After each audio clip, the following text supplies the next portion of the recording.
प्रिय छात्रों, पिछले वीडियो में आपने देखा कि हमने दो अवयवों का योगफल, दो अवयवों का अंतर किस प्रकार से करते हैं, ये चीज़ें हम सीख चुके हैं। आज हम दो अवयवों का गुणनफल किस प्रकार से करते हैं, इसको सीखना है। इसके लिए ज़रूरी शर्त क्या है, पहले हम ये जान लेते हैं और फिर हम दो अवयवों का गुणनफल यहाँ पर आपको बताएंगे। तो सबसे पहली चीज़ कि दो अवयवों का गुणनफल कब संभव है। जैसे मान लीजिए कि कोई अवयव ए दिया गया है और फिर कोई अवयव बी दिया गया है, तो ए इंटू बी यानी ए का बी के साथ गुणनफल क्या होगा, या बी के साथ ए का गुणनफल क्या होगा। इसके लिए जो शर्त है वह यह है कि यदि दो अवयवों का गुणनफल आप करना चाहते हैं तो जो पहली शर्त है वह यह है कि पहले अवयव में जो स्तंभों की संख्या होनी चाहिए वह दूसरे अवयव में पंक्तियों की संख्या के बराबर होनी चाहिए, तभी हम इन दो अवयवों का गुणनफल कर सकते हैं। बताया जा रहा है कि दो अवयवों का गुणनफल केवल तभी संभव होगा जब अवयव ए के स्तंभों की संख्या अवयव बी के पंक्तियों के संख्या के बराबर होगी, तब हम a इंटू बी का मान क्या कर सकते हैं, ज्ञात कर सकते हैं। अगर बात की जाए कि b इंटू ए का मान कैसे निकाली जाएगी, तो इसके लिए भी शर्त यही होनी चाहिए कि तब फिर हम यहां पर अवयव b के स्तंभों की संख्या यदि अवयव ए के पंक्तियों की संख्या के बराबर है तब b इंटू ए संभव होगा, अर्थात हम b इंटू ए का गुणनफल कर सकते हैं। यहां पर कहने का मतलब यह है कि दो अवयव का गुणनफल केवल तभी संभव है कि पहले अवयव के स्तंभों की संख्या दूसरे अवयव के पंक्तियों की संख्या के यदि बराबर है तो पहले अवयव का दूसरे अवयव से गुणनफल संभव होगा, अन्यथा संभव नहीं होगा। या अगर मान लीजिए दूसरे अवयव जो मैंने लिया है बी, इसका अगर पहले अवयव के साथ गुणनफल करना चाहते हैं तो इस अवयव के स्तंभों की संख्या इस अवयव के पंक्तियों की संख्या के बराबर होनी चाहिए, तभी बी का ए के साथ गुणनफल संभव होगा, अन्यथा संभव नहीं होगा। तो एक चीज तो क्लियर हो गई कि जिस अवयव का दूसरे अवयव के साथ गुणनफल कराना है उस अवयव में पहले अवयव के स्तंभों की संख्या दूसरे अवयव के पंक्तियों की संख्या के क्या होनी चाहिए, बराबर होनी चाहिए, तभी हम पहले अवयव का दूसरे अवयव के साथ गुणनफल कर सकते हैं। तो जैसे हम किसी उदाहरण के साथ आपको समझाते हैं तो ये काफ़ी आपको समझ में आएगा और इसका हम गुणनफल भी करके दिखाएंगे। जैसे मान लीजिए कि कोई अवयव ए इस प्रकार दिया गया हो 1 2 3 2 1 4, एक अवयव 2 क्रॉस 3 कोटि का है और एक अवयव जो है बी हमने लिया, इसमें मान लिया हमने कि 2 1 4 3 7 9, ये हमने ऐसे दो अवयवों को लिया है। यदि हम ए डॉट बी अर्थात ए इंटू बी का मान ज्ञात करना चाहते हैं तो इसमें शर्त क्या होनी चाहिए कि पहले अवयव के पंक्तियों की संख्या गुणनफल करने के लिए जो नियम है वह यही है कि पहले अवयव के स्तंभों की जो संख्या है वह दूसरे अवयव के पंक्तियों की संख्या के क्या होना चाहिए, बराबर होनी चाहिए। तो यहां पर हम देख रहे हैं कि अवयव ए में स्तंभों की जो संख्या है वह कितनी है, 1 2 3, अर्थात यह जो अवयव ए है इसमें स्तंभों की संख्या 3 है और अवयव बी है उसमें पंक्तियों की संख्या कितनी है, 2 है। देख लीजिए यह 2 क्रॉस 3 कोटि का ही है।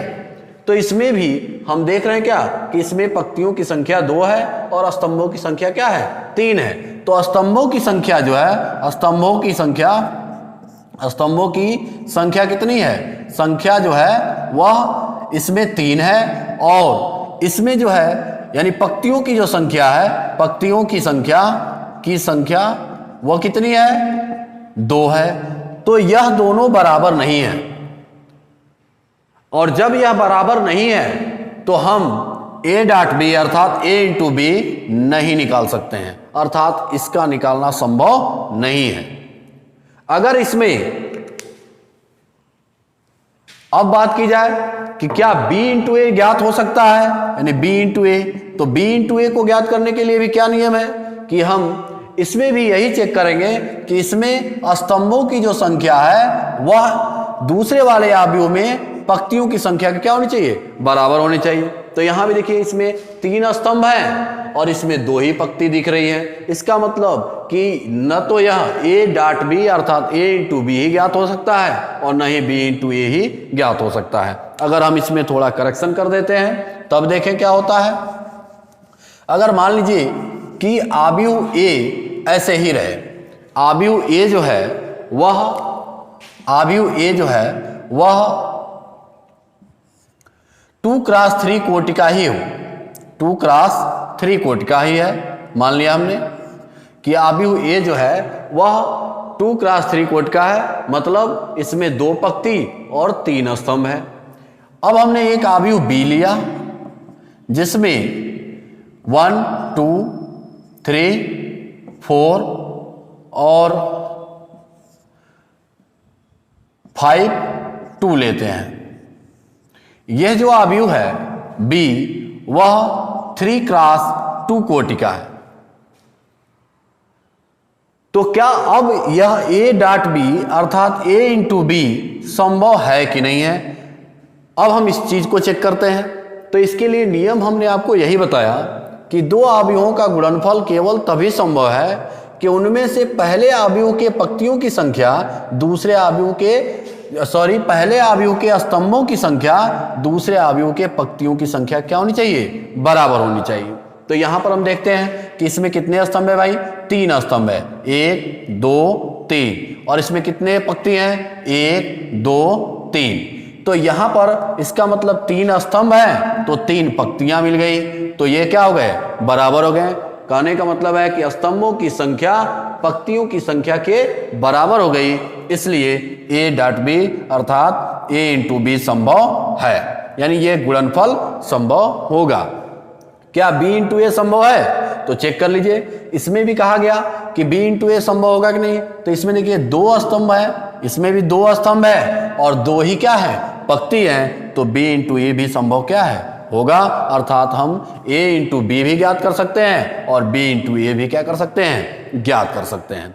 तो बच्चों आपने देखा कि 2 अवयवों का गुणनफल हम किस प्रकार कर सकते हैं। तो करने का जो नियम है उसमें सबसे पहला तरीका आपको यही चेक करना है कि आपको जिस अवयव का गुणनफल कराना है या जिस अवयव का गुणनफल करना है उसमें हम यही देखेंगे कि उस अवयव के स्तंभों की जो संख्या है वह दूसरे अवयव के पंक्तियों की संख्या के यदि बराबर है तो उन अवयवों का गुणनफल संभव होगा, अन्यथा संभव नहीं होगा।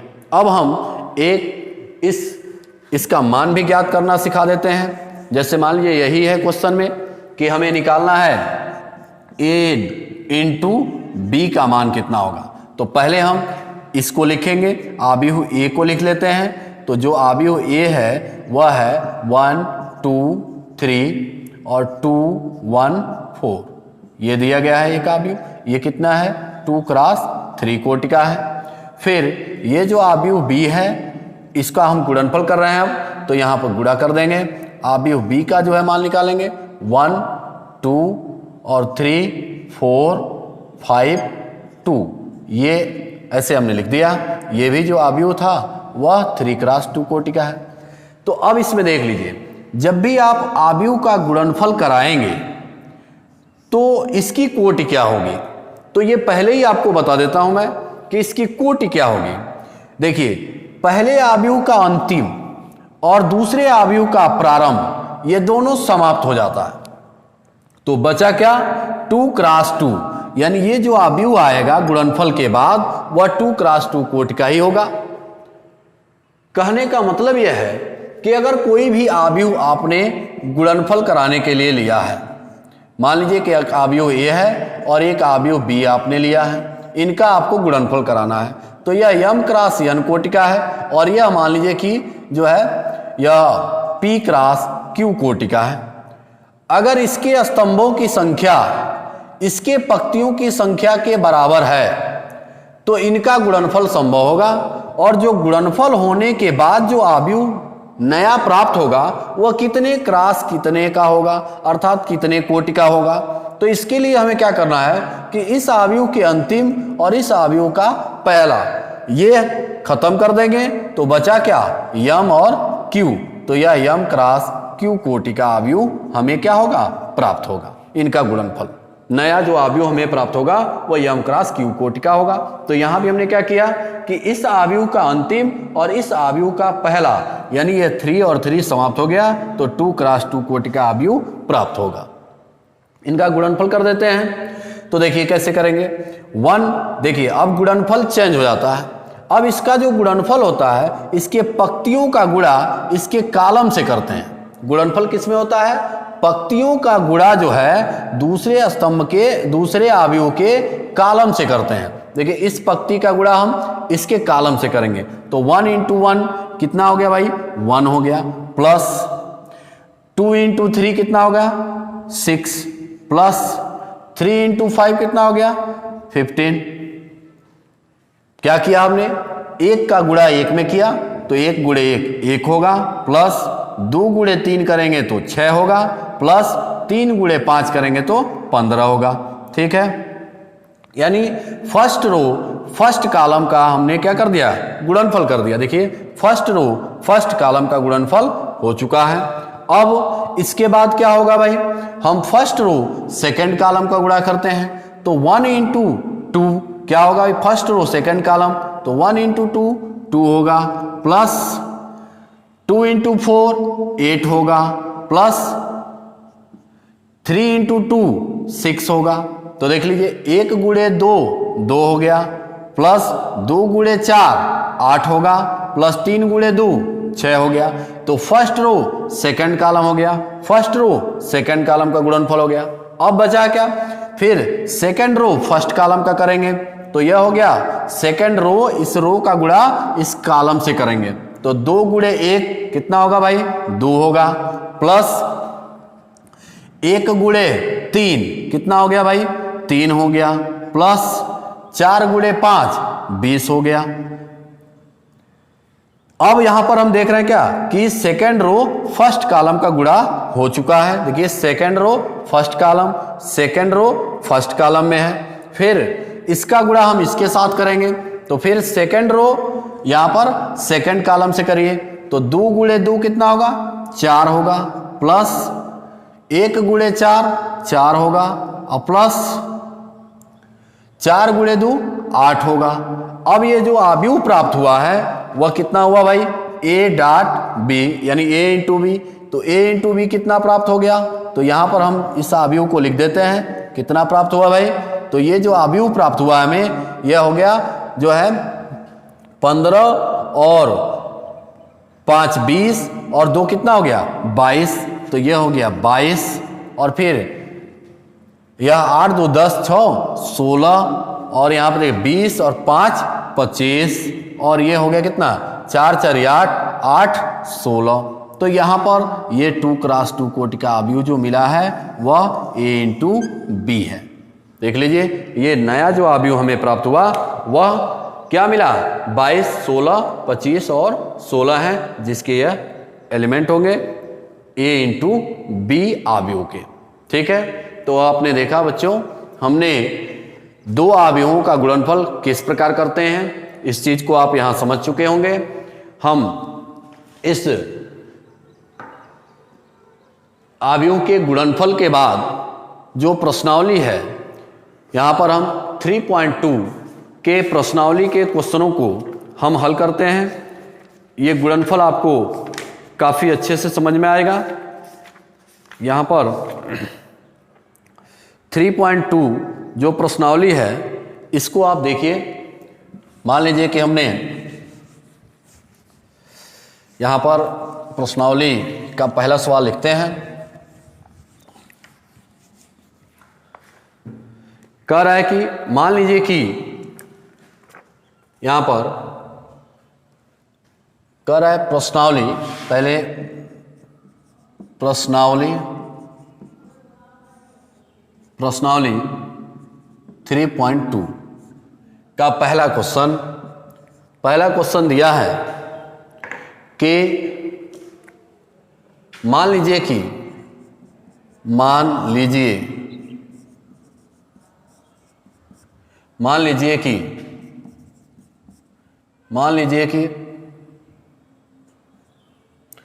लीजिए कि A बराबर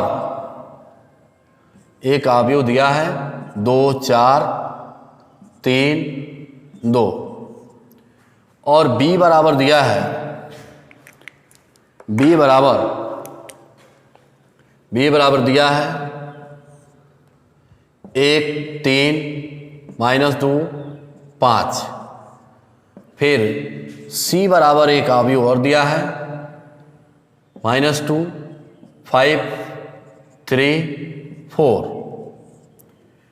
तो कह रहा निम्नलिखित के मान ज्ञात कीजिए।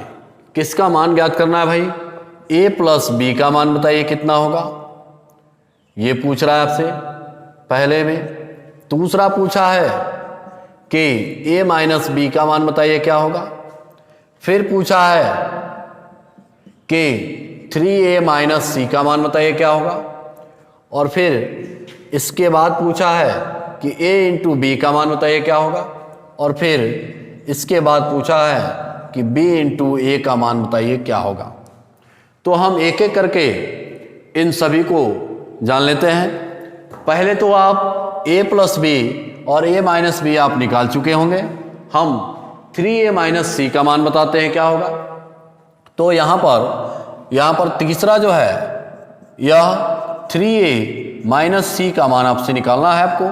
तो यहाँ देखिए 3 का गुणा A जो अवयव है इसमें हुआ है, तो ये एक अदिश गुणनफल है। तो इस जो अवयव A है वो हम यहाँ पर लिख रहे हैं। तो क्या होगा अवयव इसमें 3 इंटू यह हो जाएगा 2 4 3 2 माइनस C की जो वैल्यू है उसको लिख दीजिए -2 5 3 4। अब यहाँ पर क्या हो गया भाई, इस 3 का गुणा इसमें हो जाएगा।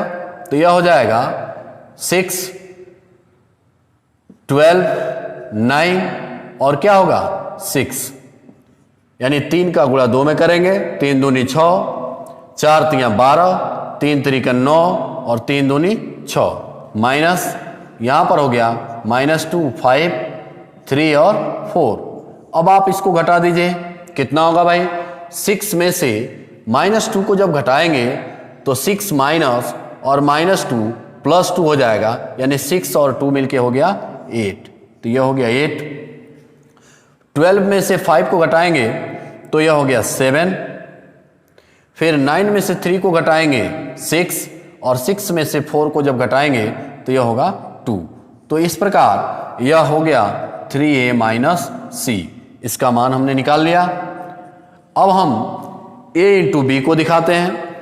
यहां पर A इंटू बी किस प्रकार हम इसे ज्ञात करेंगे।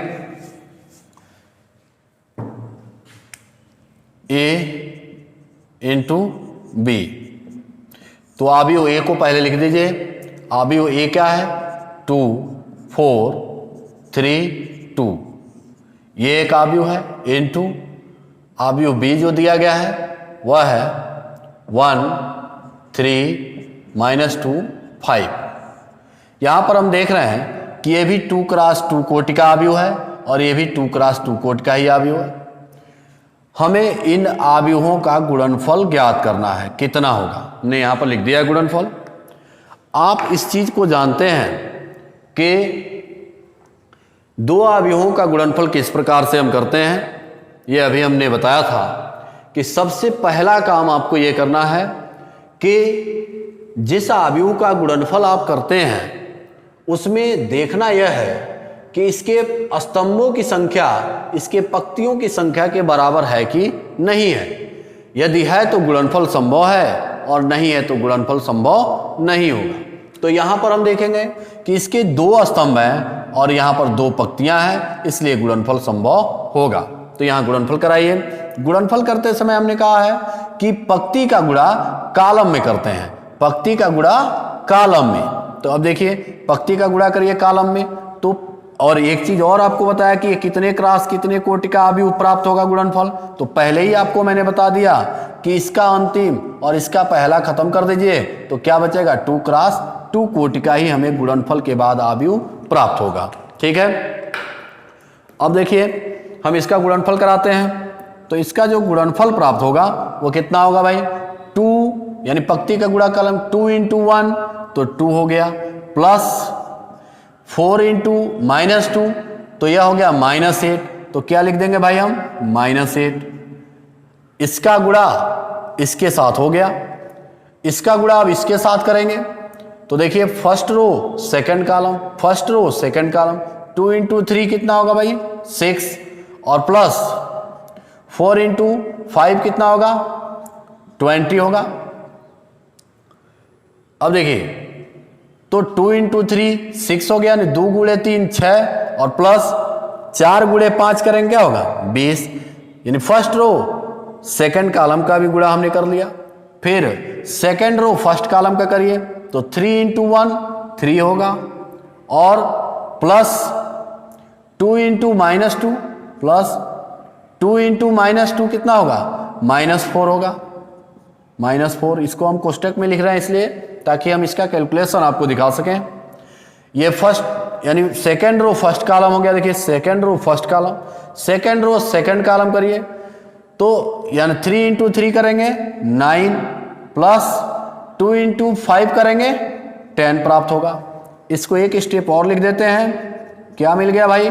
गुणनफल के बाद हमने ये देखा कि 2 और यहाँ प्लस माइनस करेंगे माइनस होगा 8, तो यह हो गया -6 बचेगा।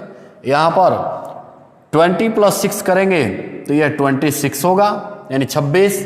और यहाँ पर देखिए 3 और प्लस माइनस का गुणा करेंगे तो यह माइनस होगा, तो 3 - 4 यानी यह हो गया -1 और ये होगा 19, यानी 10 × 9 19 होगा और ये 2 × 2 कोटि का प्राप्त हो गया। तो ये जो अवयव हमें मिला है वह A × B है। ये इसका क्या हो गया? आंसर हो गया। अब आप B × A इसी प्रकार निकाल सकते हैं। जो है आप B × A करना है तो B में स्तंभों की संख्या A में पंक्तियों की संख्या के बराबर है, इसलिए इसका भी गुणनफल संभव होगा। आप इसी प्रकार इसका गुणनफल क्या कर लेंगे?